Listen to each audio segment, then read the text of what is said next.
NHS എങ്ങനെ job apply ചെയ്യാം? ഒരു കോമൺ ആയിട്ടുള്ള സംശയമാണല്ലേ. ഇന്ത്യയിൽ നിന്ന് അപ്ലൈ ചെയ്യാൻ പറ്റുമോ?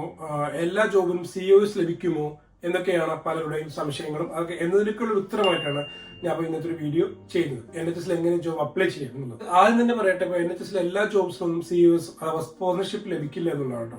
NHS ജോബ് ലഭിക്കുക എന്നുള്ളതിനർത്ഥം നമുക്ക് വിസ ലഭിക്കും എന്നുള്ളതല്ല.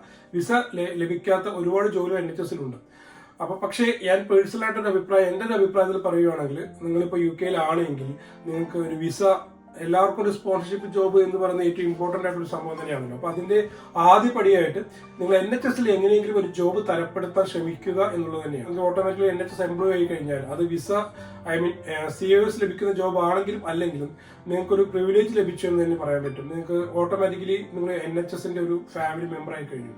ദെൻ നിങ്ങൾക്ക് അറിയാൻ പറ്റും, നിങ്ങൾക്ക് സൗഹൃദങ്ങൾ യൂസ് ചെയ്യാൻ പറ്റും. അതേപോലെ തന്നെ NHS സൈറ്റിലൊക്കെ ഇടയ്ക്ക് ട്രാക്ക്, NHS ജോബ്സ് തുടങ്ങിയ സൈറ്റുകളിലൊക്കെ ഇടയ്ക്കിടയ്ക്ക് നോക്കുകയാണെങ്കിൽ COS ഉള്ള ജോബ്സ് ഏതൊക്കെയാണ് അപ്ലൈ ചെയ്യാൻ, മീൻസ് വേക്കൻസി ഉള്ളത് എന്നെല്ലാം നിങ്ങൾക്ക് ബാക്കിയുള്ളവരെക്കാളും മറ്റുള്ളവരെക്കാളും കൂടുതൽ വേഗത്തിൽ മനസ്സിലാക്കാനും അതനുസരിച്ച് അപ്ലൈ ചെയ്യാനും സാധിക്കും.